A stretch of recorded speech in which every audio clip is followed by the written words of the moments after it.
다큐멘터리 역사를 찾아서 제106편 백제 멸망, 낙화암, 삼천궁녀의 진실. 대왕마마, 이제 사비도성은 나당연합군의 파상 공격을 더 이상 지탱할 수 없을 것 같사옵니다. 결국 이렇게 되고 말았구나. 이 애비가 충신성충의 말을 듣지 않았던 것이 청주의 한이로구나. 아마마마, 아무래도 이 사비도성에서는 오래 머무르지 못할 듯 보이옵니다. 속히 거취를 결정하시옵소서.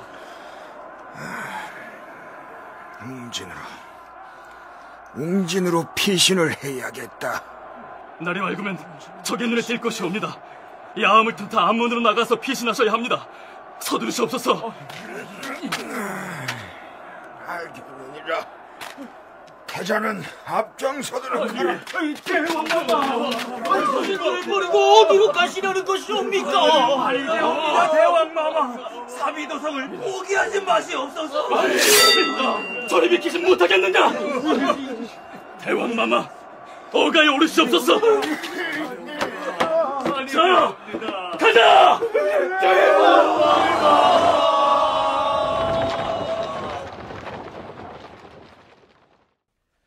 서기 660년 7월 13일 소정방이 이끄는 당나라군과 신라군이 연합하여 사비성을 공격하자 의자왕이 태자를 비롯한 측근 신하들을 데리고 웅진성으로 도피한 것으로 삼국사기에 기록되어 있습니다. 삼국사기 백제본기에는 의자왕이 태자 효를 데리고 북쪽 변읍으로 달아났다고 기록하고 있고, 신라본기에는 의자왕이 신하들을 데리고 밤에 도망하여 웅진성으로 피신하였다라고 적고 있습니다. 그렇다면 의자왕이 태자 효를 데리고 웅진성으로 가버리고 난 뒤의 사비성의 상황은 어땠을까요? 이 나라의 대왕과 태자가 측근 신료들과 백성들을 버리고 도성을 빠져 도망쳐버렸다. 지금과 같은 비상한 때를 맞이하여 한시라도 왕위를 비워둘 수 있겠는가? 지금부터는 내가 백제 국왕으로서 국사를 지휘할 것이다.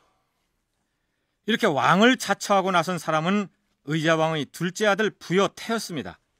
그러자 의자왕과 함께 웅진성으로 간 태자의 아들 문사가 의자왕의 또 다른 아들 융에게 이렇게 말합니다. 대왕마마께서 태자와 함께 사비성을 빠져나가 버렸고, 그러자 숙부가 마음대로 왕 노릇을 하고 있으나 만일 당나라 군사가 포위를 풀고 가버리면 우리들이 어찌 안전할 수 있겠습니까? 저도 이 성에 남아있을 수 없습니다. 이야!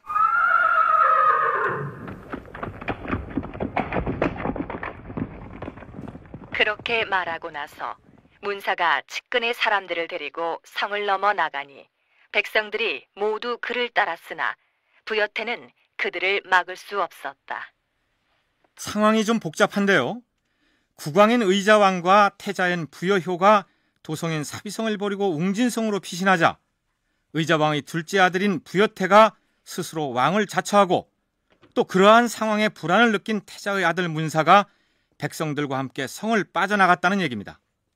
그런데 우리가 생각하기에 이때쯤 되면 백제의 힘이 기울어서 이미 패망을 앞둔 상황인 것 같은데, 그 어지러운 난리통에 권력 다툼을 벌이는 것이 무슨 의미가 있었을까요? 충남역사문화원 강종원 연구위원의 얘기를 들어볼까요? 일단은 이제 사비도성이 함락은 됐지만 의자왕이 이제 피신을 한 상태에서 백제가 이제 망했다 이런 개념은 아닌 것 같고요. 그리고 또 당은 사실 이제 백제를 뭐 이렇게 멸망을 시키지만 직접 지배는 역시 안 되는 상황이거든요. 그렇다면은 어떤 뭐 괴뢰 정권 내지는 친당 정권을 세우는 데 있어서 또 이제 백제의 어떤 왕조 또는 뭐 심지어는 의자왕을 그대로 또 왕위에 앉히면서 혹시 뭐 조공을 약속받으면서 신라와 또 우호 관계를 유지하고 이렇게 이제 할 수 있지 않을까 하는 그런 생각도 했던 것 같습니다. 의자왕과 태자효가 도성을 버리고 웅진으로 간 사이에 의자왕의 둘째 아들 태가 재빨리 왕을 자칭하고 나선 것은 설령 전쟁에서 패하여 당나라에 항복을 하더라도 백제가 아주 멸망한 게 아니고 당나라의 고분고분한 친당 정권이 세워질 것이다. 그때를 대비하여 지금 권력을 차지해 두는 것이 유리하다. 그런 계산을 했을 것이라는 설명입니다. 지금 우리는 백제의 사비도성이 함락되기 직전의 숨가쁜 순간을 탐색하고 있는데요. 그 다음에 전개될 내용은 한숨 돌리고 난 다음에 소개하기로 하고, 의자왕이 사비성을 빠져나간 웅진성으로 피신하기 직전의 상황으로 다시 돌아가 보기로 하겠습니다. 당나라 군사가 기세를 타서 들이닥치니 왕은 죽음을 면치 못할 줄 알고 드디어 태자 효와 함께 북쪽 변읍으로 달아났다. 여기서 주의 깊게 살펴봐야 할 대목이 바로 의자왕과 함께 달아난 것으로 되어 있는 태자 효라는 표현입니다. 여기서 잠깐 16년 전으로 돌아가서 삼국사기 백제 본기의 내용을 다시 짚어보기로 할까요? 의자왕 4년, 왕이 왕자 융을 세워 태자로 삼고 죄수들을 크게 사면하였다. 분명히 의자왕 4년, 즉 서기 643년의 기록에는 의자왕이 왕자 융을 태자로 삼았다고 되어 있습니다. 그런데 사비도성이 무너지기 직전에 의자왕은 태자 효와 함께 사비성을 빠져나가 웅진으로 피신한 것으로 기록하고 있습니다. 그동안에 태자가 부여융에서 부여효로 바뀌었다는 얘기죠. 부여융은 의자왕이 태자 효를 데리고 빠져나가 버린 사비성에 그대로 남아있는 것으로 되어 있습니다. 태자가 죄를 짓지도 않고 사망하지도 않은 상태에서 도중에 바뀐다는 것은 흔한 일이 아닌데, 그렇다면 언제 무슨 이유로 바뀌었을까요? 백제사 연구자들은 의자왕이 재위 15년째 되던 해에 태자를 바꾸었을 가능성에 무게를 둡니다. 의자왕 15년 봄 2월에 태자궁을 수리했는데 대단히 사치스럽고 화려하였다. 태자가 거처할 태자궁을 호화롭게 만들었다는 것은 이때 새로운 태자효가 융을 밀어내고 태자 자리에 등극했다는 뜻인데, 그렇다면 효는 누구일까요? 의자왕의 판단을 흐리게 하고 권력을 쥐락펴락했던 인물로 은구라는 요사스러운 여인이 문헌 기록에 등장하는데, 그가 바로 효의 어머니였을 것이다. 백제사 연구자들은 상당수가 그렇게 추리하고 있습니다. 그런데 공주대 양종국 교수는 의자왕 재위 도중에 태자 교체가 있었다는 사실 자체를 인정할 수 없다고 얘기합니다. 백제 멸망기 태자와 관련된 기록을 보면 삼국사기만 부여효를 태자로 기록을 해놓고 있고, 기타 태자와 관련된 모든 사료들은 전부 다 부여융을 태자로 기록을 해놓고 있습니다. 심지어 우리나라에서 삼국사기보다 좀 뒤에 늦게 나오는 삼국유사에서도 아마 삼국사기 기록을 의식한 것 같은데, 이 부여효 태자서를 소개를 하면서 실제로 태자는 부여효가 아니라 부여융이라고 하는 이제 그러한 기록도 또 남겨놓고 있습니다. 삼국유사에. 그래서 이 삼국유사는 늦게 쓰여진 책이기 때문에 뭐 삼국사기보다 사료적 가치가 떨어질 수는 있지만, 그러면 일단 삼국유사의 기록을 살펴보기로 할까요? 당나라 군사가 성으로 육박해오자 백제왕이 최후를 면치 못할 것을 알고 탄식하면서 성충의 말을 듣지 않았기 때문에 일이 이 지경에 이르렀으니 어찌 뉘우치지 않을 도리가 있겠는가? 라고 말하고 나서 태자 융을 데리고 함께 북쪽 변경으로 달아나니 소정방이 그 성을 에워싸고, 여기서 삼국유사의 저자 이련은 의자왕이 데리고 나간 태자를 융이라고 적고 나서 작은 글자로 주를 달아놨는데, 그 주의 내용은 태자를 효라고도 하나 이는 잘못이다 라고 못 받고 있습니다. 이련이 삼국유사를 쓸 때 삼국사기 내용을 참고 자료로 삼았다는 것은 익히 알려져 있는데, 구태여 태자를 효가 아닌 융으로 쓰면서 주까지 달아놓은 것은 별도의 조사를 거치지 않았겠느냐, 이런 생각을 하게 합니다. 뿐만 아니라 양 교수는 당나라의 소정방이 백제의 항복을 받고 나서 정림사 5층 석탑에 새겨놓은 명문에서도 부여융을 태자로 기록하고 있다는 점 역시 태자가 도중에 바뀐 적이 없다는 근거로 제시합니다.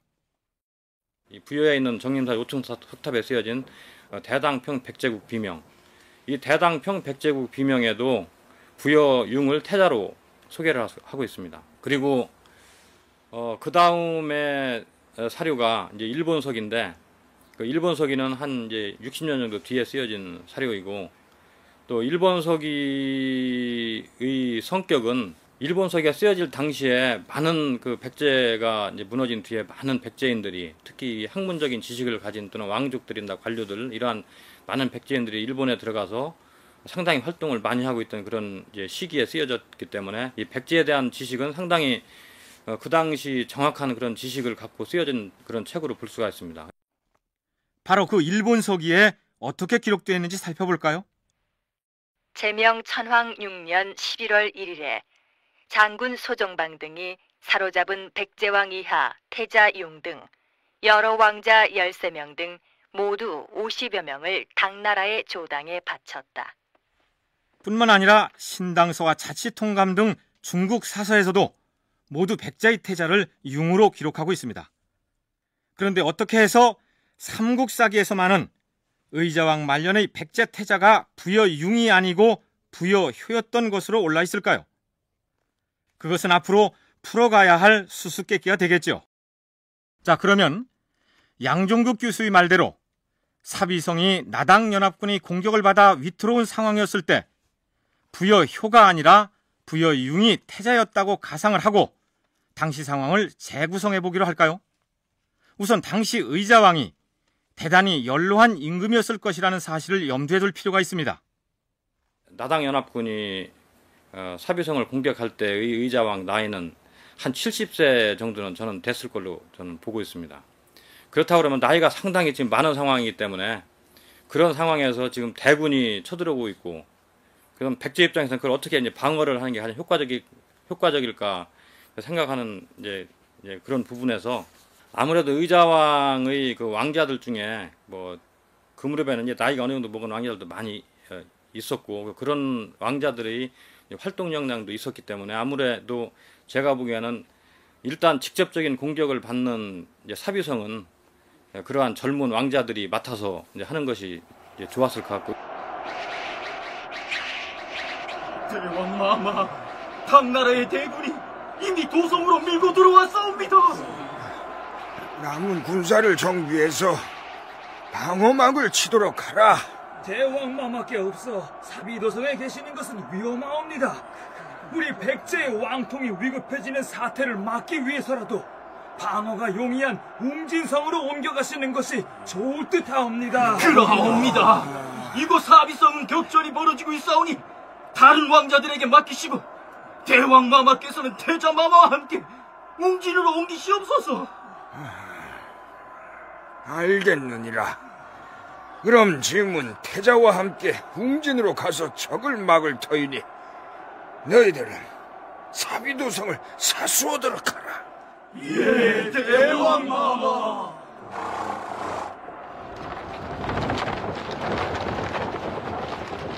그러니까 삼국사기처럼 의자왕이 태자효를 데리고 웅진성으로 도주한 게 아니라 대신들 그리고 왕자들과 의논한 끝에 나이가 많은 의자왕과 장차 왕통을 이을 태자융은 웅진성으로 가서 방어하게 하고 사비성은 다른 왕자들이 맡아서 방어하기로 역할 분담이 되었다.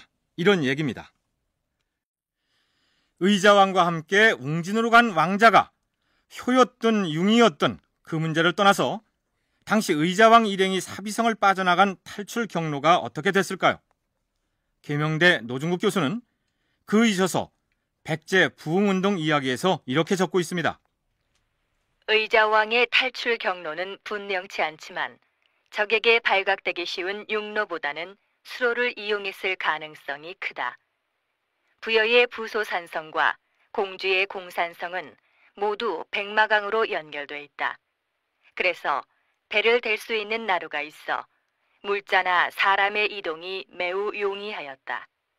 또 이때가 음력 7월 열사흘 밤이어서 달이 밝았을 것이다. 의자왕은 나당연합군이 사비성을 포위해 오자 부소산성으로 올라가서 강으로 내려간 다음 배를 타고 백마강을 거슬러 올라 공주의 공산성으로 피신한 것으로 추정된다.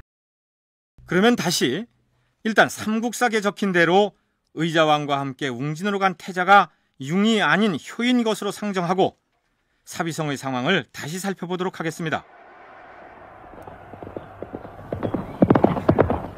이제부터는 내가 백제국의 대왕이니라. 군사들은 물러서지 말고 적군과 맞서 싸울 채비를 갖추라.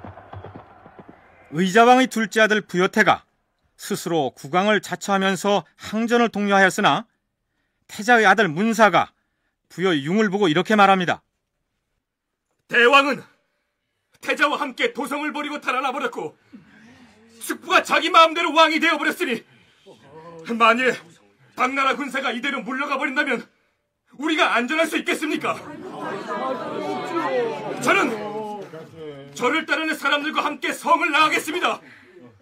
자, 나와 행동을 같이 할 사람은 따라 나서시오. 너희는 지금 어디로 가는 것이냐?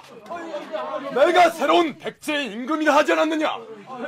나를 도와서 이곳 사비성을 지켜야 할 것이다. 태자의 아들 문사를 따라 수많은 백성들이 성을 빠져나갔으나 부여태가 그들을 막을 수 없었다라고 삼국사기는 기록하고 있습니다. 준비하라! 전투 중지를 알리는 신호를 울려라!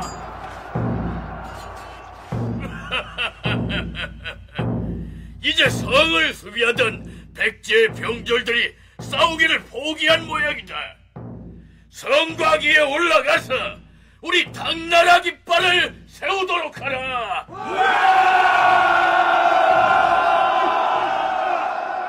소정방이 군사를 시켜 성곽을 넘어 당나라 깃발을 세우니 부여태는 매우 급하여 결국 항복하기를 청하였다. 이때 의자왕의 아들 융도 싸우기를 포기하고 대좌평 천복과 함께 밖으로 나와 항복 의사를 표한 것으로 되어 있습니다. 그런데 그들 앞에 나타난 신라 왕자가 있었으니 그가 바로 김범민이었습니다. 김범민은 당시 신라의 태종무열왕 김춘추의 아들이었습니다. 여기서 잠깐 의자왕 2년의 삼국사기 기록을 다시 들여다보기로 할까요? 의자왕이 장군 윤충을 보내 군사 1만을 거느리고 가서 신라의 대야성을 치니 성주 품석이 처자와 함께 나와 항복하였으나 윤충은 이들을 모두 죽여 그 머리를 베어 백제로 보내고 이때 죽은 대야성 성주 품석의 처가 바로 김춘추의 딸이었습니다. 딸과 사위가 죽었다는 소식을 들은 김춘추는 한동안 정신을 차리지 못할 정도로 충격을 받았고 그 길로 고구려로 달려가서 구원을 요청했다가 거절당하자 당나라 황제를 끈질기게 설득하여 결국 당나라가 백제 정벌에 나서게 만듭니다. 그러니까 사비성을 무너뜨린 서기 660년의 그 전쟁이 물론 당나라의 백제와 고구려 지배 전략에 따른 것이긴 하지만 김춘추 개인의 백제에 대한 보복전의 성격도 함께 가지고 있었습니다. 자, 그럼 김춘추의 아들 김범민이 의자왕의 아들 융을 무릎 꿇려놓고 뭐라고 얘기하는지 들어보시죠. 네가 백제왕의 아들 융이었다. 전에 너의 아비는 나의 누이를 참혹하게 죽여서 옥중에 묻어놓아 나로 하여금 20년 동안 마음을 아프게 하고 고민하게 만들었다. 이제 너의 목숨이 내 손안에 달려있다. 알겠느냐? 자, 내가 네 놈의 얼굴에 침을 뱉을 것이니라. 그러자 융은 땅에 엎드려 아무 말도 못하였다. 삼국사기 신라본기에는 이렇게 기록되어 있습니다. 어쨌든 백제의 수도였던 사비성은 이렇게 함락되고 맙니다. 그런데 아무리 왕실 내부의 분란이 있었다고는 하지만 사비성이 너무 쉽게 무너진 것처럼 보이지 않습니까? 이를 두고 애당초에 넓은 벌판이 펼쳐져 있는 부여지방으로 천도를 했던 것이 무리가 아니었느냐, 즉 군사 전략상 사비천도 자체가 잘못된 것이 아니었느냐, 이런 문제를 제기한 조선시대 실학자들도 있었습니다. 그러나 강종원 연구원은 사비도성의 지형과 입지 조건이 패전의 이유는 될 수 없다고 얘기합니다. 그러나 실제 사비도 보면은 이제 그 남서쪽으로는 이제 금강이 가로막고 있고 또 동쪽으로는 뭐 논산까지 좀 벌판이 있지만 요소요소에 이제 산성을 축조를 하게 됩니다. 그러면서 또 나성도 축조하고 그렇기 때문에 이제 군사적으로 뭐 그렇게 무방비 상태다 이렇게 볼 수는 없을 것 같고요. 다만 이제 그 최전방으로 이제 금산이라든지 논산 이 일대에 상당히 많은 그런 산성들이 사실 축조되어 있습니다. 그 길목에. 그럼에도 불구하고 이제 신라군의 어떤 침략을 사전에 인지하지 못한 그런 결과가 결국 패망의 원인으로 작용했다고 봐야지. 일본 서기에서는 사비성 함락에 대한 내용을 이렇게 기록하고 있습니다. 7월 10일 대당의 소정방군이 수군을 거느리고 미자진에 집결하였다. 신라왕 김춘추는 병마를 이끌고 백제의 동쪽 국경 지역에 있는 노수리산에 모였다. 당나라와 함께 백제를 협공하여 서로 싸운 지 3일 만에 왕성이 함락되었다. 그리고 그로부터 닷새 뒤 웅진성.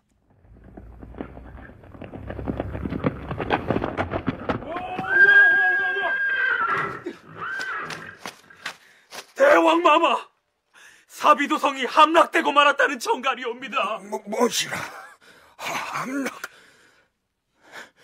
그것을 지키던 왕자들은 어찌 되었다더냐? 사비성 방어 책임을 지고 있던 부여태 왕자가 승산이 없음을 미리 알고 변변히 싸워보지도 못한 채 성문을 열고 항복하였다옵니다.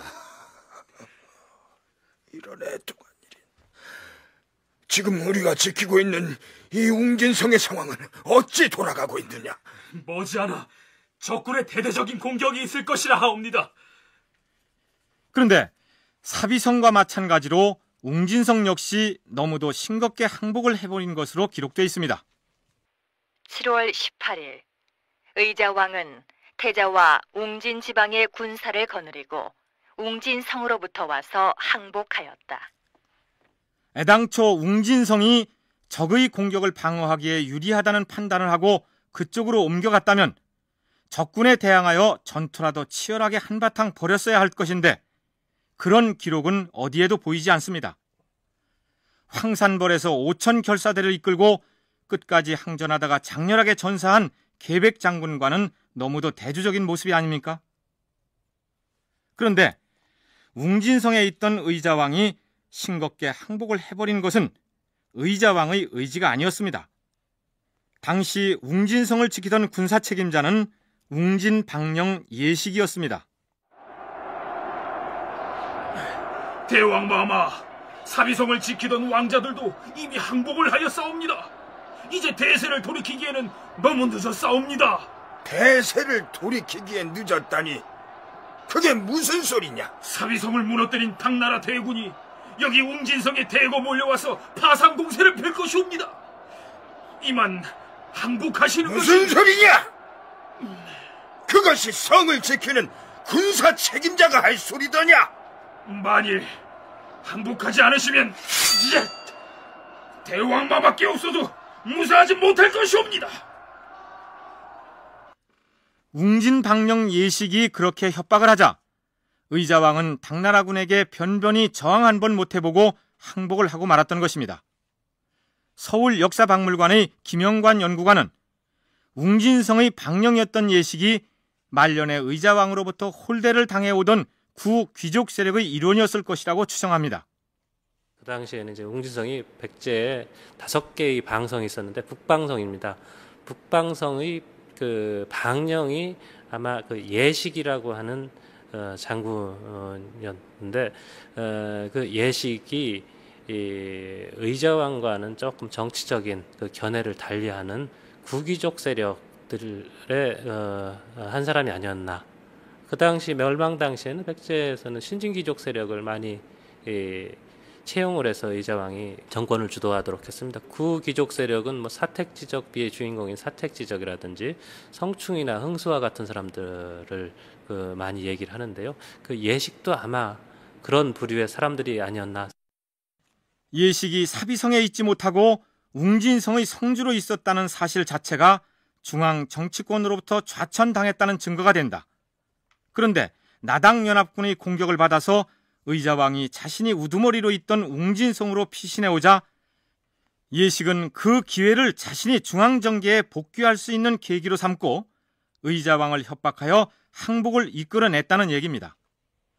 김영관 연구관은 개인 의견임을 전제로 사비성을 장악했다가 당나라군에게 항복을 해버린 부여태와 웅진성 방령 예식이 정치적으로 이해관계가 일치했을 것이라고 분석합니다.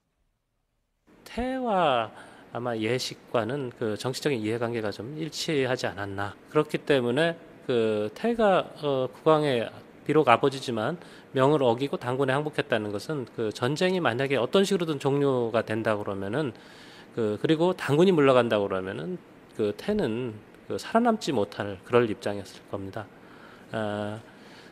그런 그 입장에 있던 태와 그리고 웅진성에 있던 정치적으로 좌천을 당했던 그 예식과의 이해관계가 일치했기 때문에 항복을 한 태와 더불어 그 예식에게도 의자왕을 사로잡아서 당군에게 항복을 하고 그 뒤에 백제 정부의 그 저항 세력으로 복귀하려는.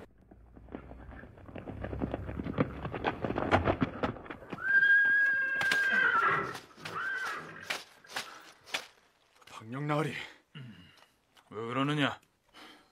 지금 사비도성에서 급한 전달이 왔습니다. 무슨 내용인지 말해봐라. 대왕마마와 태자마마께서 사비도성을 비우고 이곳 웅진성으로 비신하자 부여태 왕자께서 스스로 백제 국왕을 칭하고 사비성을 지키고 있었습니다. 그 얘기는 나도 은밀히 전해 들었느니라. 그런데 전세가 불리해지자 부여태 왕자께서 성문을 열고 항복을 해버렸습니다. 당나라군이 포위를 풀고 자기 나라로 돌아가 버리면 대왕마마로부터 용서를 받을 길이 없기 때문에 당군에 미리 항복을 한 것입니다. 헌데 방령나리와 부여태 왕자와는 막역한 사이가 아닙니까? 그래서 어떻다는 것이냐? 부여태 왕자께서 방령나리께 뜻을 같이 하자는 말을 은밀히 전하라 하였습니다. 여기 서찰을 가져왔습니다. 어디 보자.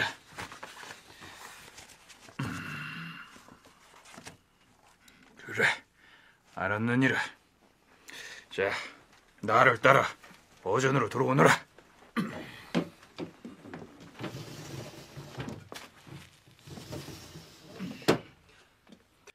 대왕마마, 사비성도 함락되었고 이제 전세가 기울어 싸우니 당나라에 항복을 하시옵소서.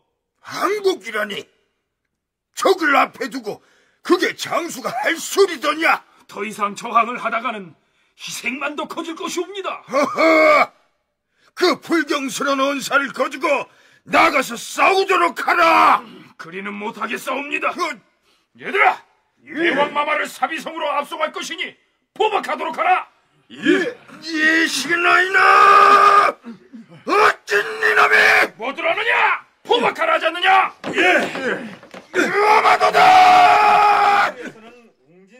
일부에서는 웅진성 방령 예식이 당나라군으로부터 사후에 보상을 해주겠다는 해유에 넘어가서 의자왕을 웅진성으로부터 사로잡아서 사비성으로 압송하여 소정방에게 바친 게 아닌가, 이런 추측을 하기도 합니다. 서기 660년 7월 18일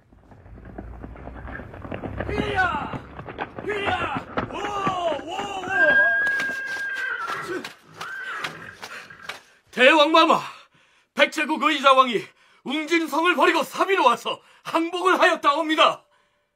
그게 정말이더냐?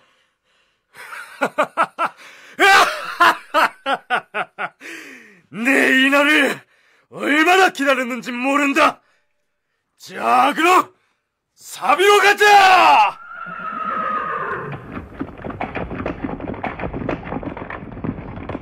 신라 무열왕 김춘추는 의자왕이 항복했다는 소식을 듣고서 지금의 경상도 상주에서 부여로 달려옵니다. 그가 사비의 소부리성, 즉 부여성에 도착한 때가 서기 660년 7월 29일이었습니다. 드디어 660년 8월 초이틀,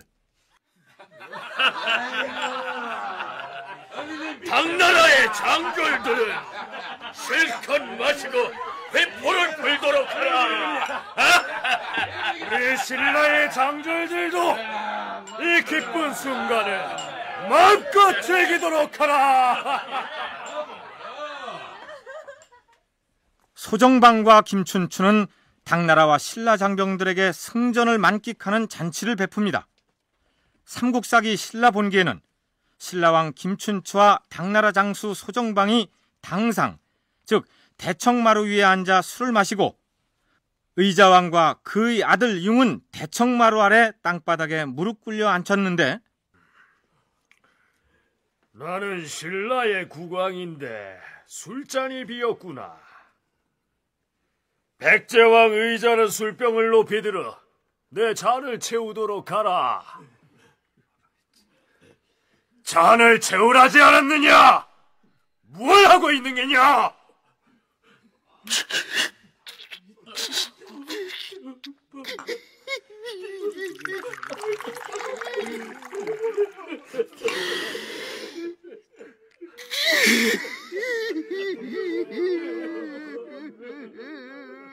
그 장면을 삼국사기에서는 이렇게 적고 있습니다.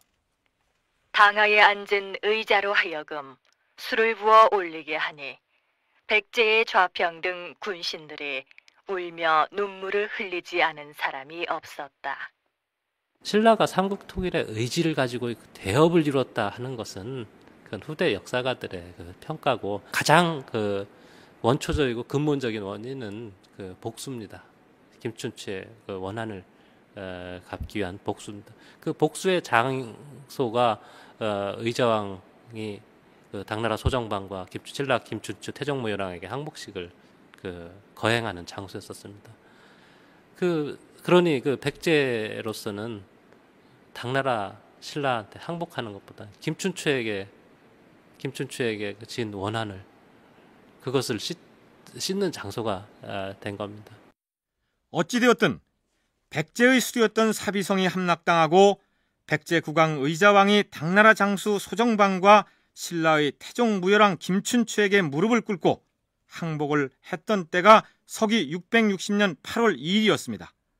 우리는 대체로 이때를 백제가 멸망한 시점으로 기억하고 있고, 학생들의 역사 교과서나 대부분의 역사서에서도 이때 백제가 멸망했다고 적고 있습니다. 전체를 놓고 봤을 때는 이제 결국 의자왕 때를 이제 마지막으로 보는 것이 합당하지 않을까. 그 이후에 이제 3년간의 부흥운동이 일어났는데, 이것은 또다시 국권을 회복하기 위한 그런 전쟁.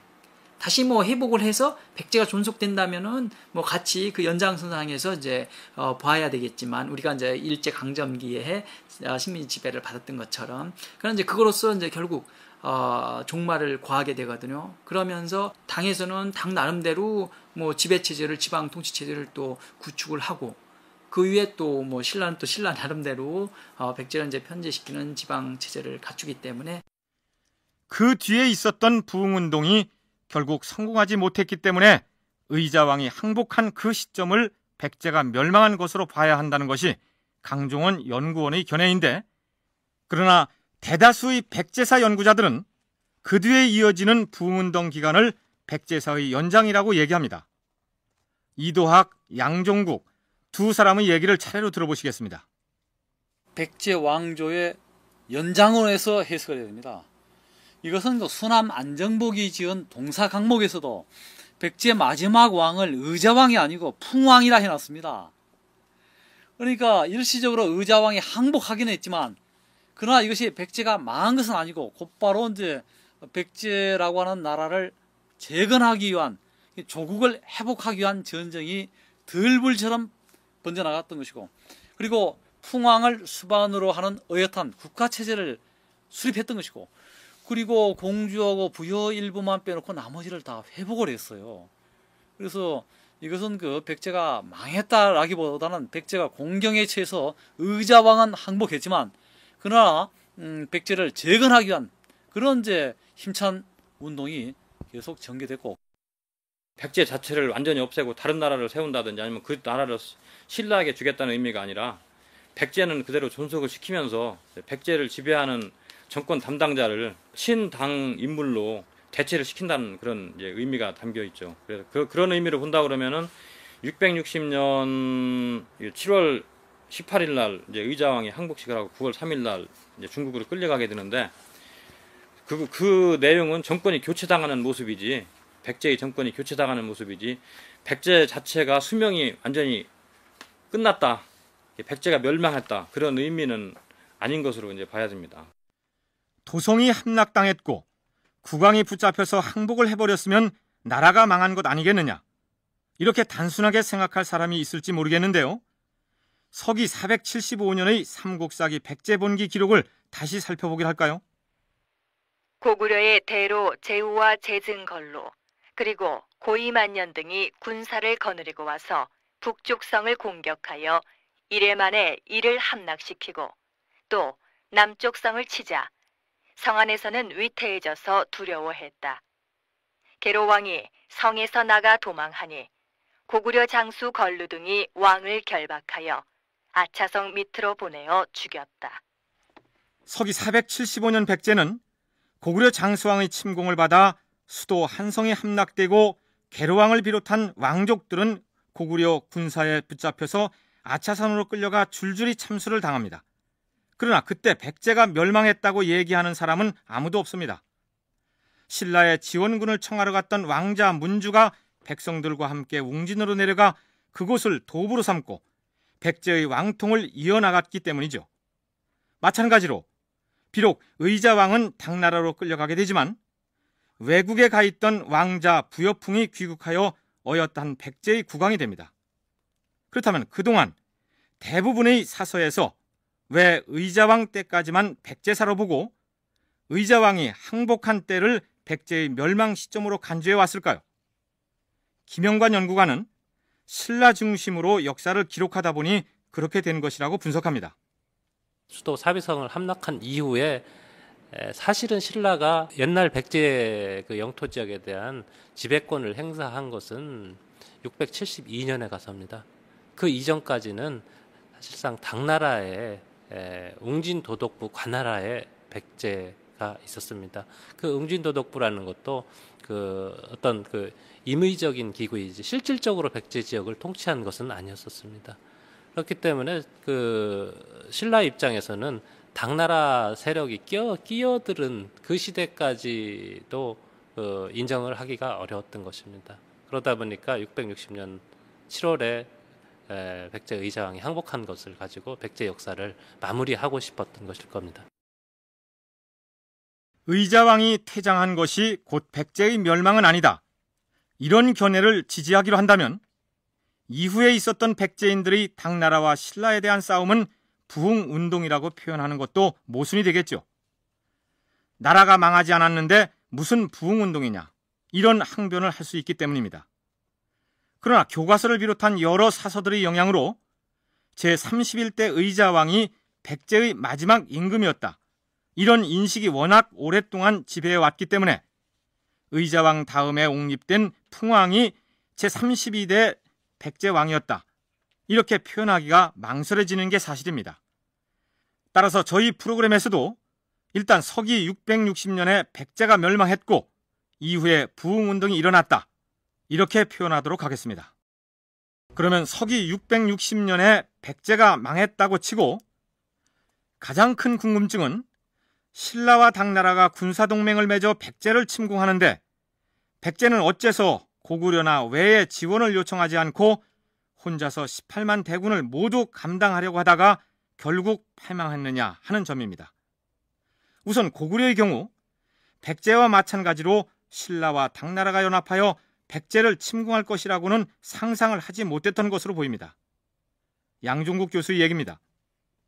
공격을 당할 시점에서는 고구려나 일본 입장에서 군대를 바로 구원군대를 동원해서 도와줄 상황까지는 어려웠으리라고 봅니다. 그래서 아마 도와주려고 군대를 동원했다고 해도 조금 더 시간이 걸렸을 테고 그와 같이 보여지고, 그래서 그러한 의미에서 그 660년 10월에 보면은 고구려가 신라 칠중성인가 뭐 공격하는 그런 기록이 보여지는 것 같은데, 그래서 아무래도 그 660년 10월 고구려의 칠중성 공격이 이런 백제의 공격 사실을 알게 되면서 고구려가 이제 군대를 모으게 되고 준비하고 그러한 과정을 거쳐서 행동에 옮긴 것이 그때가 아닌가. 무슨 얘기냐 하면 고구려가 나당연합군의 백제 침공 소식을 들었을 때는 이미 군대를 보내기에는 늦은 시점이었습니다. 백제가 멸망하고 나서 석 달 뒤에야 고구려가 신라의 칠중성을 공격하는데 그때는 백제가 부흥운동을 하고 있을 때였습니다. 무엇보다 신라가 군사를 멀리 경기도 이천 지역까지 북상하게 했다가 갑자기 방향을 바꿔 백제의 사비 지역을 향해 진격하는 바람에 그 기만 전술에 속수무책으로 당했다고 볼 수 있을 것입니다. 김영관 연구관의 얘기를 들어보시죠. 고구려를 공격하는 척하다가 다시 되돌아와서 백제의 수도 사비성으로 바로 진격을 하게 됩니다. 그게 불과 한 달 반 정도 만에 일어난 그 사건입니다. 그래서 고구려로서는 그 백제의 그 구원군을 파견할 그 시간적인 여유도 없었고, 그리고 당나라의 공격에 대비를 늘 하고 있다 보니까 그 남쪽 백제 또는 신라에 상대적으로 관심을 덜 가지고 있었습니다. 그렇기 때문에 고구려는 백제가 멸망을 당하는데도 그 보고만 있을 수밖에 없는 그런 지경에 이르렀던 것입니다. 바꿔서 설명하자면 신라와 당나라가 그처럼 대규모 연합작전을 벌이면서도 극비리에 추진했기 때문에 사전에 보안 유지가 아주 잘 되었다, 이렇게 얘기할 수 있겠죠. 신라뿐만 아니라 당나라 역시 백제 침공에 대한 비밀 유지에 신경을 곤두세웠다는 사실이 문헌을 통해 드러나고 있습니다. 나당연합군이 백제를 침공하기 1년 전인 서기 659년 일본 열도의 외국 사신들이 당나라의 서울 장안에 들어갑니다. 황제 폐하께서는 동경에 가 계시니 외국의 사신들은 이 길로 역마를 달려 동경으로 가도록 하시오.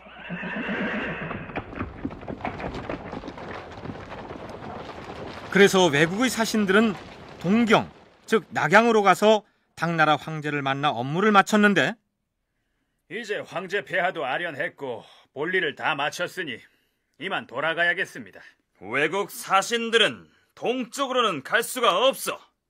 황제 폐하의 명이요. 아니, 우리나라에 돌아가려면 당연히 동쪽으로 가야 하는데 우리 당나라가 내년에 반드시 해동을 정발할 계획을 세우고 있는 바, 그대들 외국 사신들은 그 기밀을 알았으니 서경으로 가서 머물러 있어야 할 것이요. 황제 폐하의 명령이요. 일본 서기에는 이때 당나라 동경에 간 외국 사신들은 서경으로 옮겨져서 특별한 곳에 감금되었다가 나중에야 풀려난 것으로 기록되어 있습니다. 당나라가 백제 침공을 앞두고 기밀 유지에 얼마나 신경을 썼는지를 알 수 있는 대목입니다. 자, 이번에는 백제 의자왕 하면 연상되는 삼천궁녀 얘기를 해보도록 하겠습니다. 사비성이 함락되자 3,000명이나 되는 궁녀들이 낙화암에 몸을 던져 죽었다는 것이 우리가 알고 있는 전설입니다. 이런 전설이 어디서 왜 생겨나게 되었을까요? 삼국유사에는 떨어질 타자에 죽을 사자를 쓰는 타사암에 얽힌 전설 한 토막이 실려 있습니다. 내용은 이렇습니다. 부여성 북쪽 귀퉁이에 있는 큰 바위돌이 밑으로는 강물의 그 모습을 내밀고 있는데, 전해오는 말에 의하면 의자왕이 여러 궁녀들과 함께 최후를 면치 못할 줄을 알고 차라리 자살을 할지언정 남의 손에 죽지는 말자 하면서 서로 이끌고 이곳에 와서 강물에 몸을 던져 죽었다. 그래서 세상 사람들은 이 바위를 타사암이라고 한다. 그러나 이는 잘못 전해지고 있는 속설이니 궁녀들만은 여기에서 떨어져 죽었으나 의자왕은 당나라에 가서 죽었다는 것이 당나라 역사에 명백히 쓰여 있다. 그렇다면 의자왕이 타사암에서 떨어져 죽었다는 것은 사실이 아니지만 궁궐의 귀부인들이나 궁녀들이 당나라군에게 붙잡혀 험한 꼴을 당하느니 차라리 자살을 하겠다고 몸을 던졌을 가능성은 없을까요? 그걸 따져보기 위해서는 우선 고대의 전쟁에서 승리한 나라의 군사가 정복 지역에서 어떤 행위를 했는지부터 이해해야 할 것입니다. 뭐 전쟁에서 승리자가 그 정복당한 지역을 약탈하고 백성들을 뭐 재물을 빼앗고 뭐 강간하고 이러한 일들은 뭐 어느 전쟁에서나 일반적으로 나타나는 현상이기 때문에 결국 패배자 입장에서는 받아들일 수밖에 없는 숙명적으로 뭐 이러한 것으로 여겨지기도 합니다. 그래서 이 백제가 나당 연합군에게 정복당했을 당시에도 뭐 사실 엄청난 그러한 뭐 살인, 약탈, 강간, 방화 뭐 이런 일들이 실제로 많이 있으리라고 생각이 되고, 훗날 백제 부흥운동에 가담했던 흑지상지의 경우 처음엔 의자왕을 따라서 항복을 했으나 백제 사람들이 무자비하게 살해당하는 모습을 보고 격분해서 투쟁 전선에 나선 것으로 알려지고 있습니다. 적군이 사비로 들어와서 무야성의 성문이 열렸답니다. 우리가 항복을 했대요. 우리 대왕 라마는 궁궐을 버리고 웅진성으로 피신하셨답니다. 이제 적군이 곧 성 안으로 들이닥칠 텐데 놈들한테 잡혀서 욕을 당하느니 차라리 궁궐 뒤쪽 절벽으로 가서 우리 모두 강물에 떨어져 자결합시다. 그렇게 해서 궁궐의 여자들이 몸을 던져 자결하였고 거기서 타사암 전설이 생겼을 가능성이 있습니다. 그 당시에 이러한 뭐 약탈 방어가 일어나는 이런 과정에서 이걸 피하기 위해서 많은 뭐 궁인들이 궁성 뒤쪽에 있는 뭐 사비성 부수산 쪽으로 피신을 했을 테고, 결국 쫓겨가다가 그 가장 북쪽에 있는 더 이상 갈 데 없는 낙화암까지, 오늘날 우리가 낙화암이라고 부르는 이 지역까지 와서 결국은 많은 사람들이 그 지역에서 투신해서 목숨을 잃었을 뭐 그런 가능성이라든지, 그건 가능성이라기보다는 뭐 사실인 것 같습니다. 타사암 전설에도 보여지는 것처럼. 그래서 많은 사람들이 거기서 잃은 그런 슬픈 역사를 백제가 가지고 있는데, 이제 그것이 이제 후세에 전해지면서. 그렇다면 낙화암이니 삼천궁년이 하는 말들은 어디에서 생겨났을까요? 고려말 이색의 부친인 이곡이 부여를 해구하여 시를 쓰면서 천척 푸른 바위 낙화라 이름했네 라고 묘사했는데, 그러니까 낙화암이라는 명칭은 고려시대에 와서 처음 쓰인 것입니다. 조선 후기의 김은이라는 선비는 낙화암에 대한 시를 쓰면서 삼천궁녀들이 모래에 몸을 맡기니 라고 표현을 했고, 16세기 초에 민재인이라는 이가 구름 같은 삼천궁녀를 바라보고 라는 표현을 쓴 것으로 나타나 있습니다. 일반적으로 중국에서 많다는 것을 나타낼 때 문학적으로 삼천이라는 표현을 쓴다는 사실은 널리 알려져 있습니다.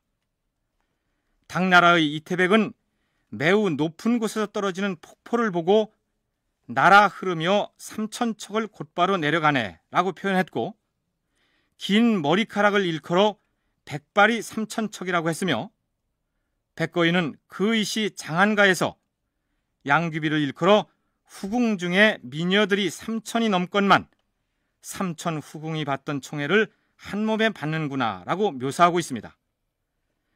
그러니까 애당초에는 적군에 붙잡혀 욕을 당하느니 차라리 자결을 하겠다고 타사암에 몸을 던진 백제 여인들이 높은 절개를 칭송하기 위해서 시인 묵객들이 삼천궁년이 낙화암이니 이런 표현을 쓴 것이었는데, 의자왕이 방탕하여 궁녀를 3,000명이나 두었다는 쪽으로 잘못 알려졌다는 얘기입니다. 아녀자이지만 나라가 망하는 상황에서 나라하고 명운을 같이 하는 절개의 표상으로 이야기할 수 있는 거예요. 그런데 이 삼천궁녀 이야기는 이제 나라를 망친 의자왕의 어떤 잘못된 행태하고 관련해서 이제 3,000명이나 되는 궁녀들을 거느리고 있었다. 그래서 부여에 찾아오는 사람들도 삼천궁녀가 있던 곳이 어딥니까? 물어보는 경우가 있어요. 그래서 삼천궁녀는 존재하지 않았다고 하더라도 못 믿겠다는 표정을 짓는 경우도 많고, 의자왕 앞에 보면 꼭 삼천궁녀가 따라붙는 경우들이 많습니다만, 이건 사실은 불식시켜야 됩니다. 이건 잘못된 것이다. 문학작품에 등장하는, 그것도 시에 등장하는데 시라고 하는 것은 과장법을 쓰게 돼 있어요. 이도학 교수는 이렇듯 잘못 알려진 사실들 때문에 의자왕이 매도당한 측면이 있다고 말하면서, 만일 의자왕대에 백제가 망하지 않았다면 그에 대한 평가도 달랐을 것이라고 주장합니다. 문학은 또 허구 아닙니까? 이 허구가 사람을 잡는 격이 되고 말았습니다. 중국의 그 삼국지 연희 소설 속에 보면 조조가 아주 나쁜 사람으로 되어 있는데 정사 삼국지에는 위대한 정치가로 되어 있거든요. 그래서 이 허구적인 시 속에서 의자왕은 매도당하고 있습니다.